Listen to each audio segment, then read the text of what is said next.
The thief comes to steal and to kill and to destroy. But I have come that you may have life and have it abundantly to the fullest.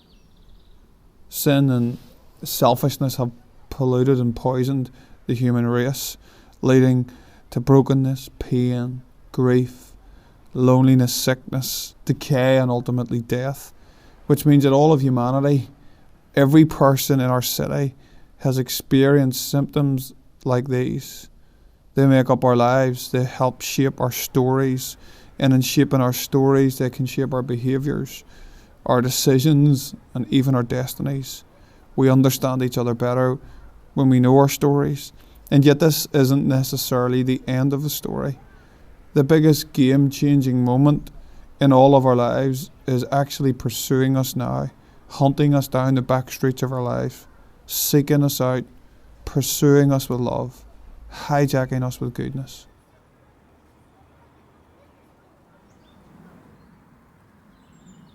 So I remember first time I met Linz was in church. My friend Michael brought me to a production that Emmanuel were doing. And I remember getting there and I remember seeing Linz on the stage, but at this stage she was dressed up as a man. And I remember saying to Michael, I'd love to get to know her. It was just something about her that I felt I just want to get to know this person. We got married when I was 23 and you were 25, and quite quickly then we had our 3 boys. We'd always wanted a big family. We both really love kids and both have really given our lives to looking after other people's kids and working with other people's kids.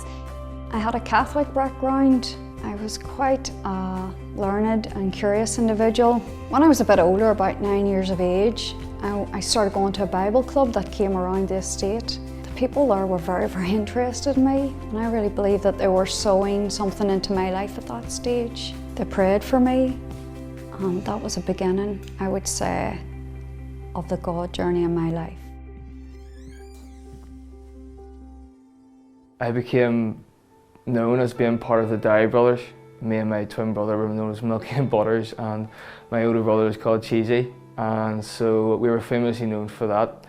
And in a way at the start, I probably thrived off it a bit, being known as Cheesy's wee brother. I felt something to be proud of, but after a while it started to really get to me that I was known as someone else's identity. So I said to my twin brother, I was like, we need to make a name for ourselves, where we have our own identity.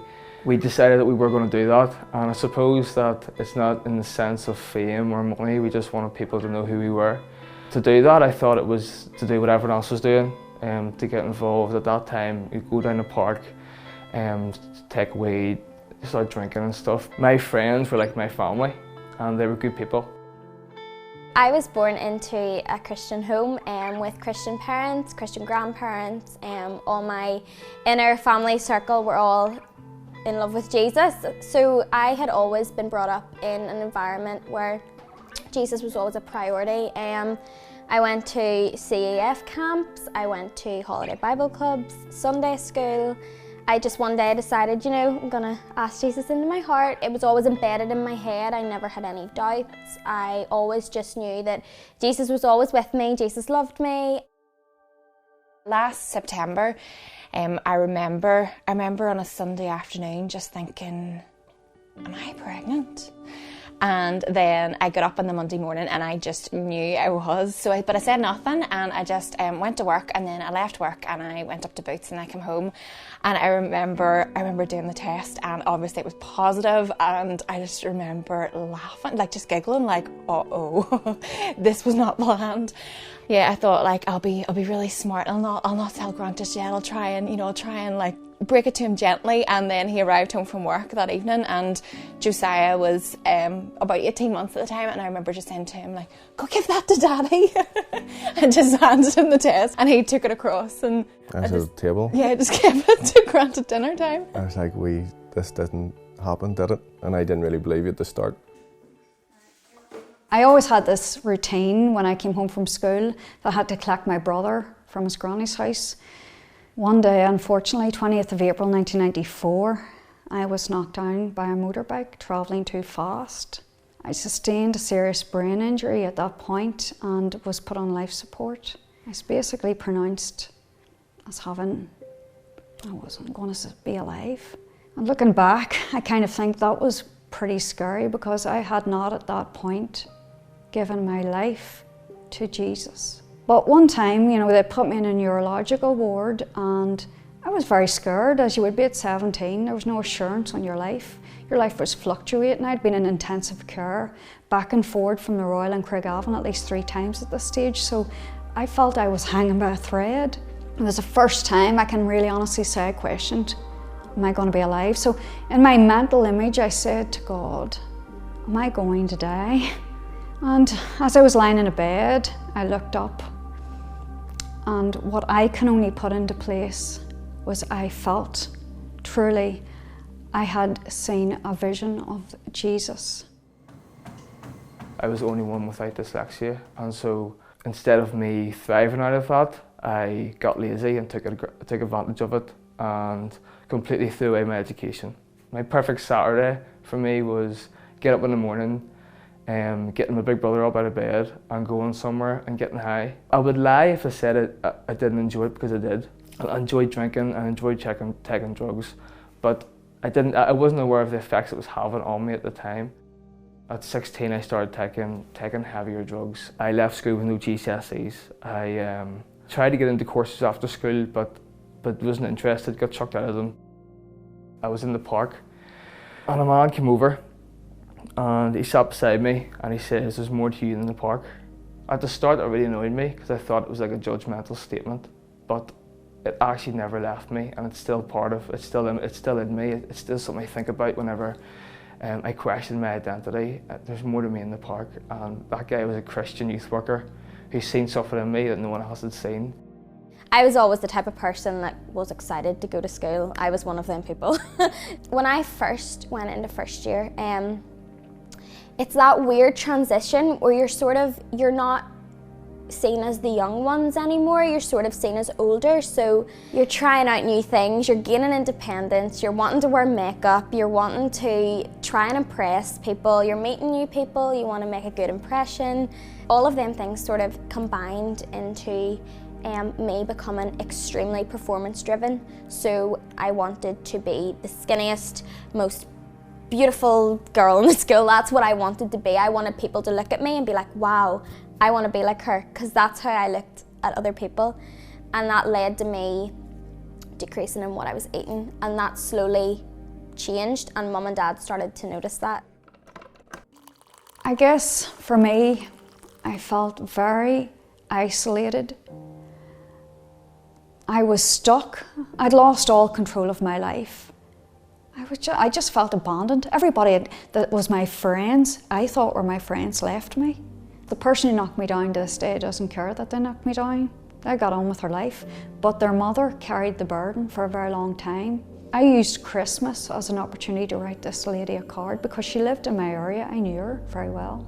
And I said, everything's forgiven. And I think in that forgiveness, we became friends.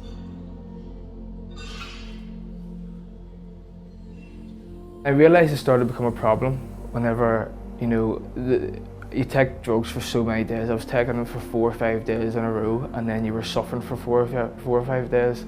I still had a full-time job, but I was going to the job, still off my head on drugs. Every weekend I was like, I need to stop, and every weekend was the same. Before I knew it, I was on the gear. And at 18, no one wants to admit they have a problem, and I just said, this couldn't be it. We can't live our lives like this. At that point, I wish I could say I changed my life around, but I didn't. But not soon after that, my brother became a Christian, and I was so angry because I felt like I lost my buddy. I felt like I lost my drinking partner, my partner in crime. Everyone's seen this Butters who was fun and who was up for a laugh and he didn't care about anything, but when I got home, it was a different guy. It was depression, it was anxiety. I hated myself, I couldn't stop taking these drugs, and I felt like the whole world was coming in on me. After about 8 to 10 months of me gradually getting sicker and sicker, I was losing weight rapidly. It got to the point where it was just literally skin and bones. I had got into a routine of throwing out meals, of not eating, of hiding or lying and saying that I was eating it, but I wasn't. Every time I went back to the doctors, they were like, look, you are not doing what I'm telling you to do. And mind you, at this time, I was 12, so I was still sort of innocent. I wasn't as if I was like an older teenager that followed instruction. I was still in that wee mischievous age, so I would have said, yeah, I'll do that, I'm doing it, and obviously I was in constant denial. So I was referred onto CAMS, which is the Child and Adolescent Mental Health Clinic. I was told it could be 6 months to a year. Mum got a phone call saying that I needed to be taken there the next day because this was serious. In my head, I was thinking, why am I being brought to this? There's nothing wrong with me. I like how I look. It always feels like a really long wait until your 12-week scan or your 12-week appointment, because you can't feel the baby move. So it always feels like a really long wait. And then finally, I remember getting to that night. And actually, we had been given a few prophetic words that I might have twins. So I had myself totally convinced that this might be twins, and kept saying to him, like, what are you going to do? Like, what are you going to do? This might be twins. Like, might be.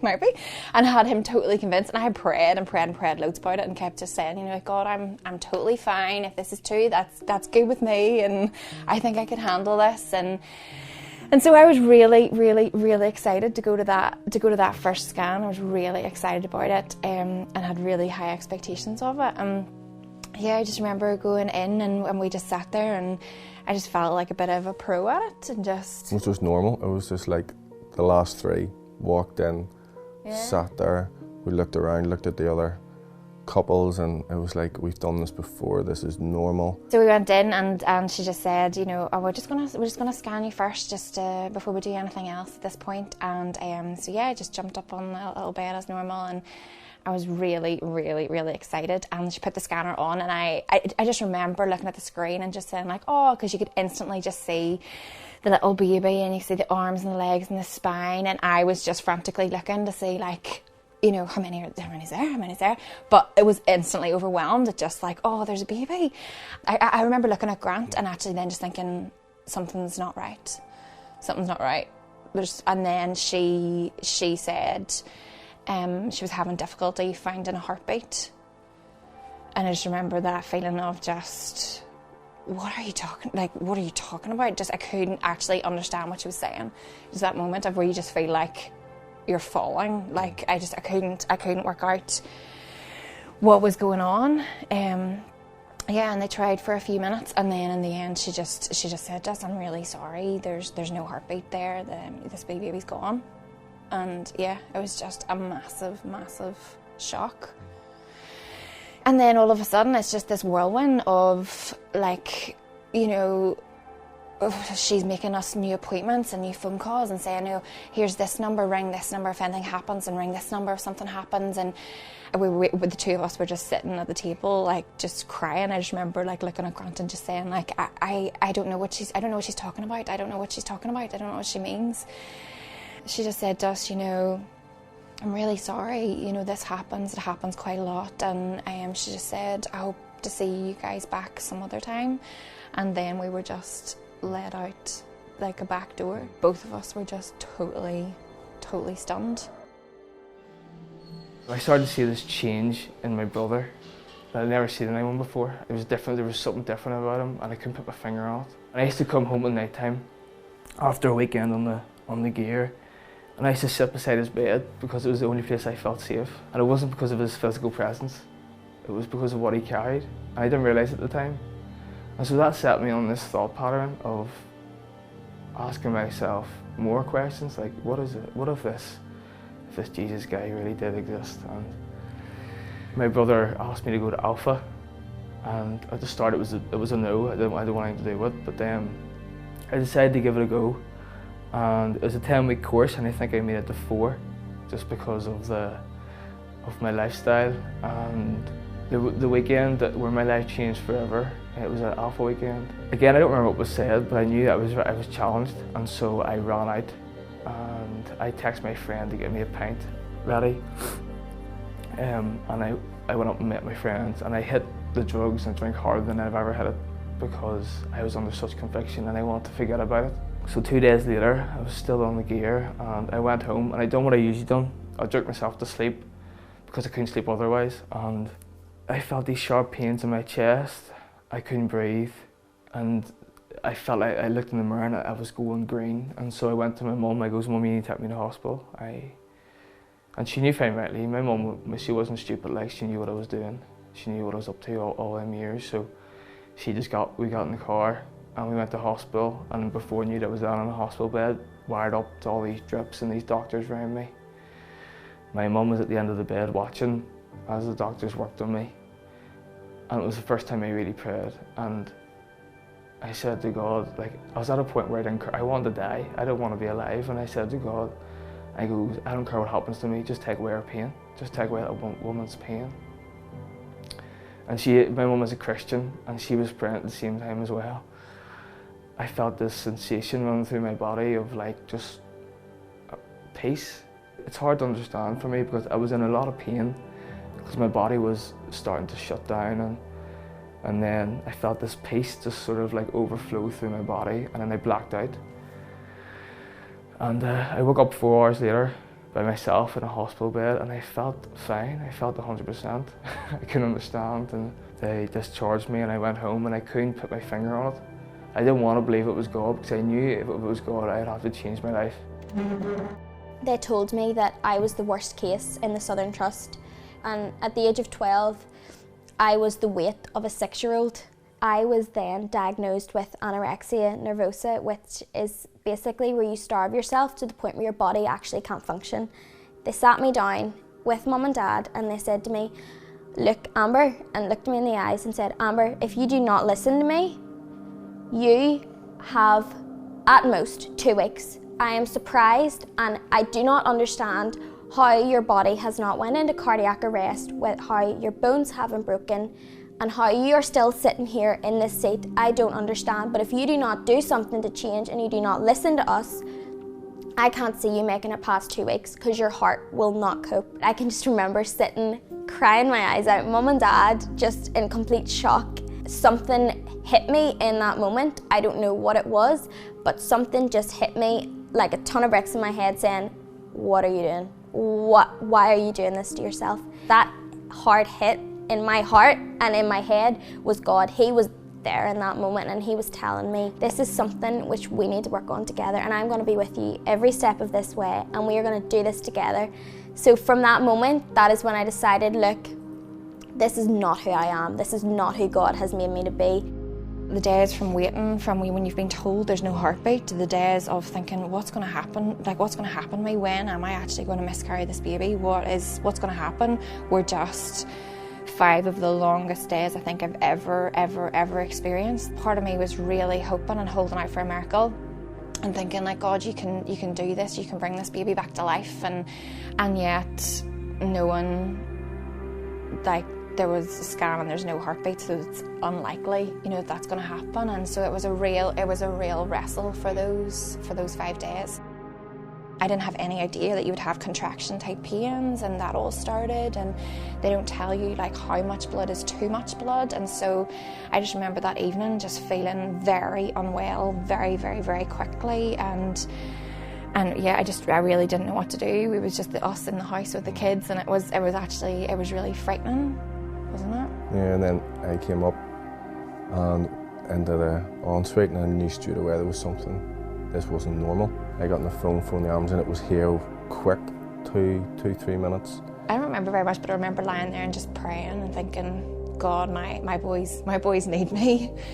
And yeah, I remember waking up in recovery, and just feeling really sad, just feeling really empty, just knowing like this pregnancy is over, this baby is gone. I think the nurses would ask you, what would you like to do with the fetal matter? And you're just like, that's my baby. I had to go and pick the baby up, and I was expected it just to be like a wee box. And I remember sitting in my car, having this coffin on the passenger seat, going like, what is actually going on here? Like, why is this happening to us? Why am I even here? we went to Roselawn with Phil, just the three of us. I just remember the three of us just walked in and we just stood at the front of this room and set the little coffin up, and Phil just put his arms around us and just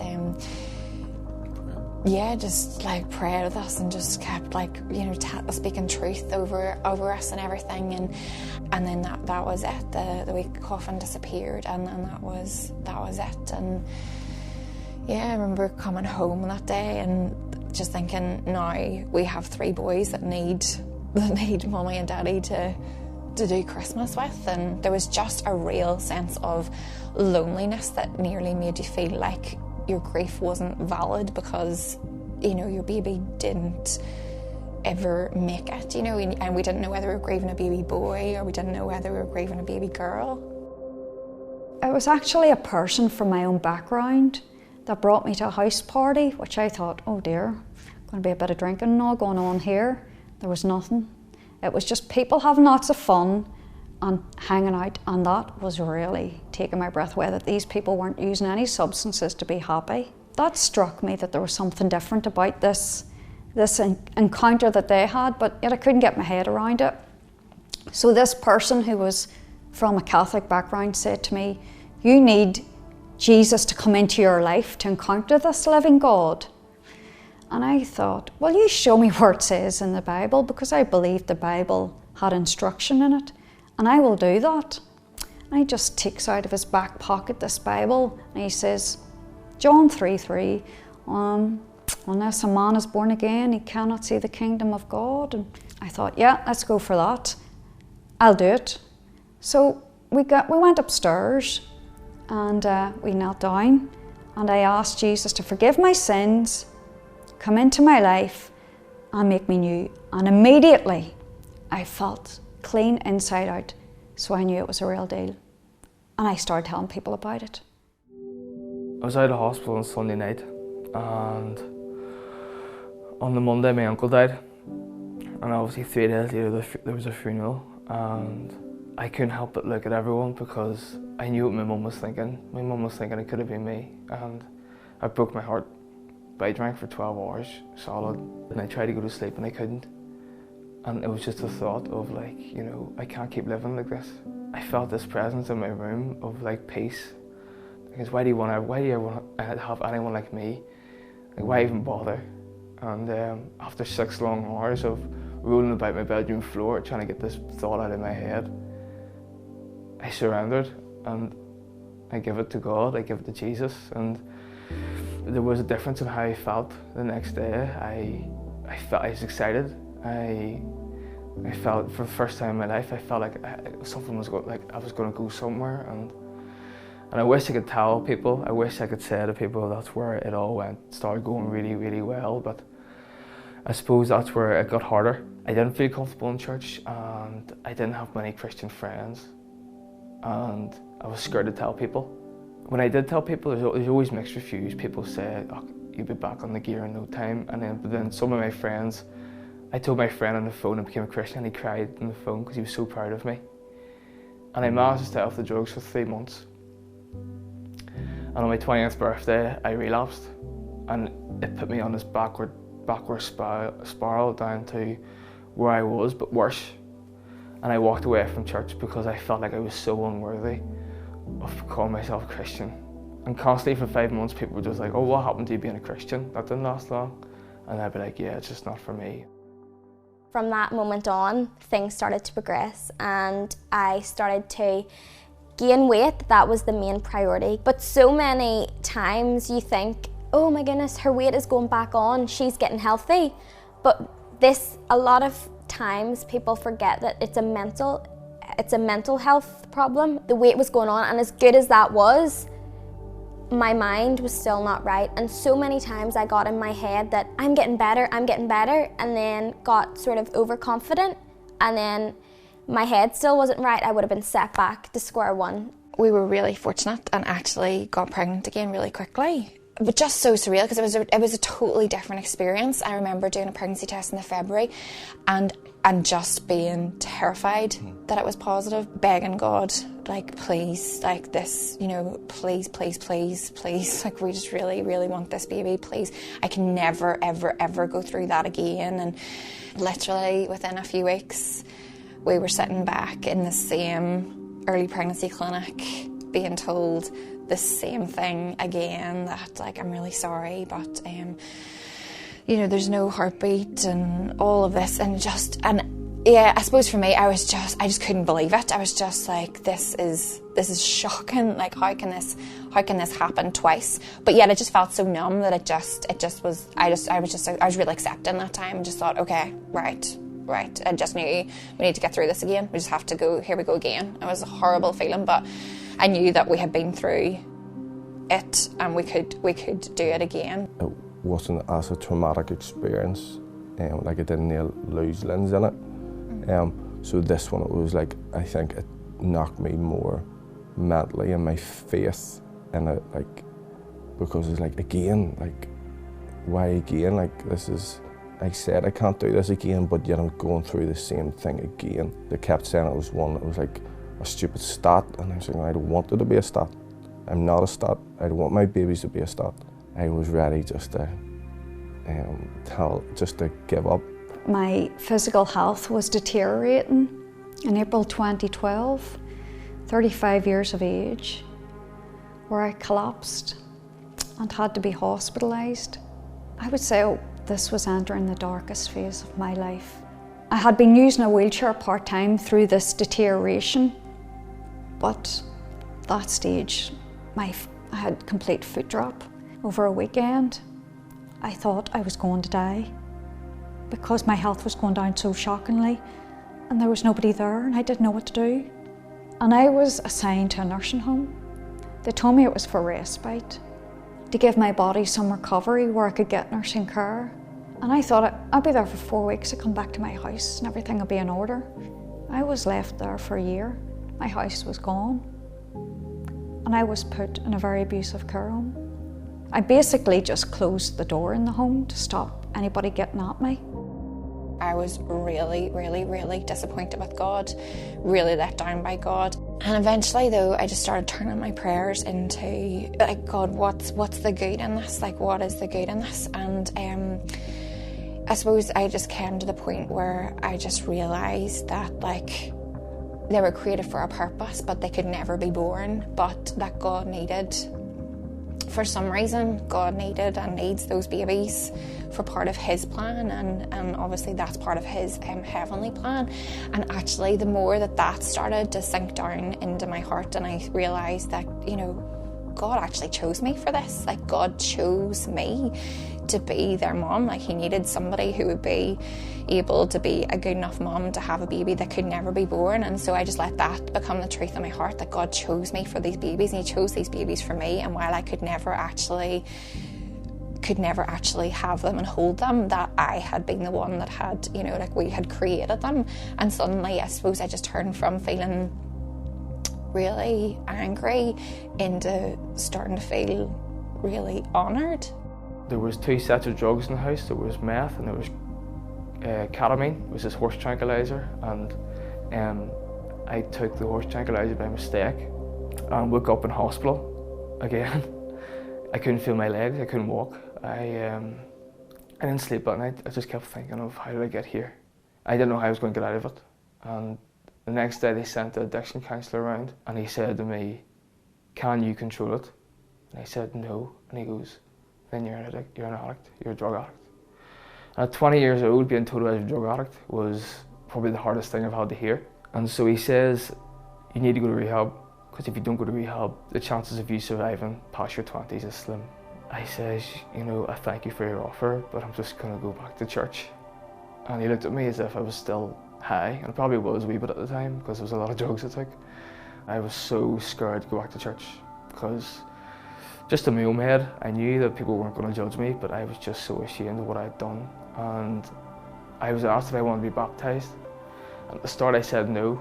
I goes, because someone like me doesn't deserve treatment like that. But then when I looked into what baptism was, about leaving the old behind and being a new creation. It's like, I want that. I need that.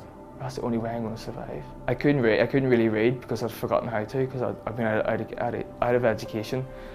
So I had a running commentary alongside the Bible because I couldn't understand the Bible. It was like a different language to me, but I said to myself, I need to if I want to save my life. And there was times I would lie on my bedroom floor and cry to God because I couldn't shake these urges. Before I went to bed, like, I felt God ask me, like, what do you want? And I was like, I want to go off with my friends. I want to, like, tell my friends about Jesus, the same friends I grew up with, but I can't because I have all these problems. And so I remember going to sleep and I had a dream. There was a choice I had to make in the dream between life and death. And that's just like the short snippet of the dream. And as soon as I woke up, there was something different. I didn't have any urges. I didn't have any desire to take drugs or drink. I didn't have any desire to go back to that old pattern. I went out the back and I was just like, what's happened? And God's like, you're ready to go now. And so after that, I started going out with my friends again to house parties till 5 in the morning, drinking water, where they all took drugs and they drank. And I was so content with my water. And I would just sit in front of it and I wouldn't even look at it. But people would say, like, how is that possible? Because they knew what I was like before. After 4 years, I got released from the mental health clinic, and that was such a big weight off my shoulders. It just made me so thankful for them, for the doctors, but also for God, because He had brought me through so much, but He was the solid foundation and He was with me every step of the way. And after I was discharged, I can just remember just shouting to God, thank you, because I couldn't have done it without Him. I really couldn't have. So I got my results back and I was at minus 2.7, which is the very bottom end of the scale. It wasn't a setback because I know that I can work through it, but it really did just show me the impact of what I had put myself through. So I'm believing that He will miraculously make my bones strong. In March then, I took another pregnancy test and it was positive again. Yeah, I was just, I suppose it's a whole swirl of emotions. It'll never be the same. It will never be like it was with the boys where it was just instant excitement. It was just, I suppose you just enter into it with a really guarded heart and you just think, okay, one step at a time, one day at a time. And even going with scans, it's like, it's not enjoyable. No. It's more nervous and more like you just constantly sit there and pray. I remember though the difference, because I remember this time, the third time, praying and getting to the point where I was like, God, I'm going to choose to trust you. And so if you need this baby again, I'm just happy to be its mummy. And so getting to that point where I could say, like, I trust you, okay, I trust you. And if you need this baby, that's okay. I really want it though. So if I could have it, that would be really amazing. To get beyond the 6 week mark and then to get beyond 12 weeks and then to get to 20, you want to be at like 24 weeks so you know that everything's okay, and then you want to get to the point where, oh, now if the baby was born it could survive, and it's just really different than it's ever kind of been before. But I suppose we just feel really massively blessed to be sitting here now, and this is our story, like now that there's like actually a baby that's going to be born at the end of this. I opened God's Word, His Bible, and I read Psalms to comfort me, and I just held on to His presence and I called on Him and I spoke to Him. For everything that was coming against me, I just got stronger and stronger. What the Lord done for me was He taught me who I was. I thought, I must be something very special to Him, because look at the darkness that's coming towards me and it can't get near me. And I became a voice for those who were suffering the injustice and couldn't speak for themselves. I defended them. And if anything, my hope and my joy in getting free was just strengthening day by day. I couldn't be broken because God was with me.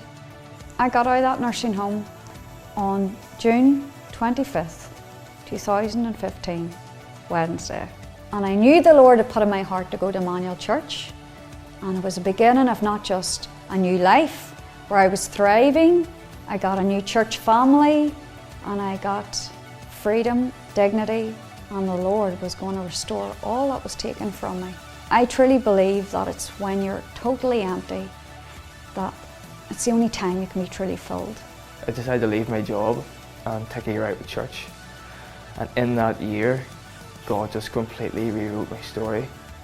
He broke my heart for young people. He broke my heart for community and for Lurgan. As soon as I became a Christian, all I ever wanted to do was give my life to something. I decided that I would apply for uni with no primary education. Academically, they just felt I wasn't strong enough because on paper I shouldn't have been strong enough, but I really wanted to be a youth worker.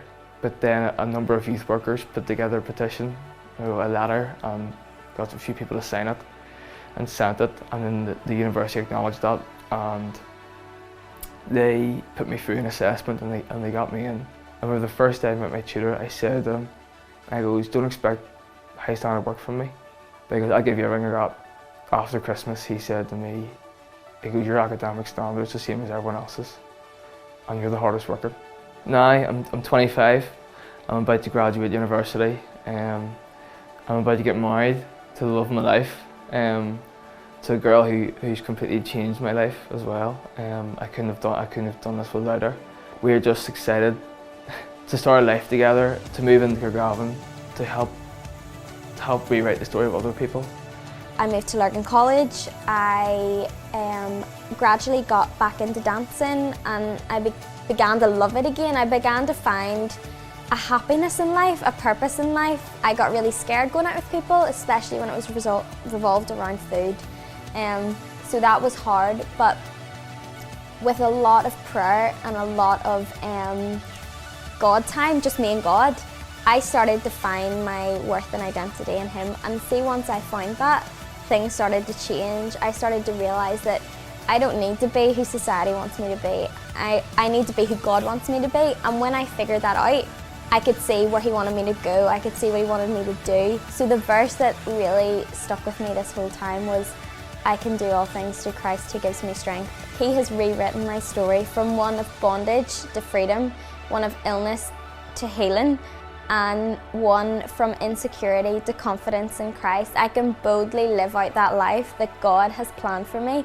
So we're now like 33 weeks pregnant, and this baby is due around the 25th of November. This Christmas is going to be totally different.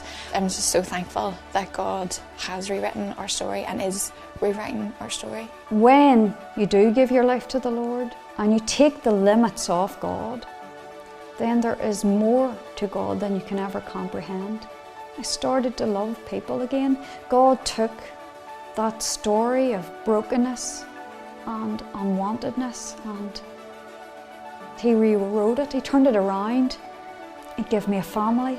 He gave me a future.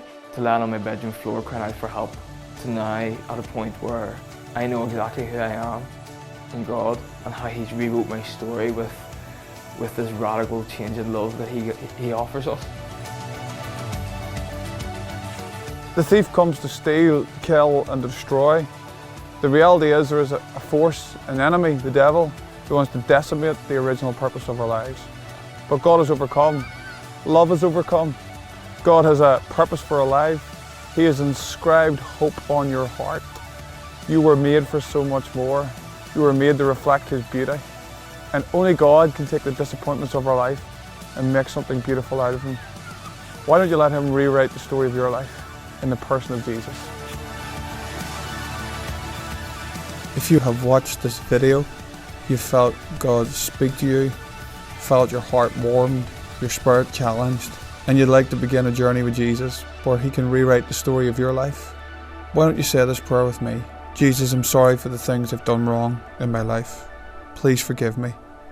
I give you my life and turn from everything I know is wrong. Thank you that you died on the cross for me so I could be forgiven and set free. Be my Saviour. I want to follow you from this day forward. I put my trust in you and surrender all I am to you. Now come and fill me with your presence. Let me know your love. Amen.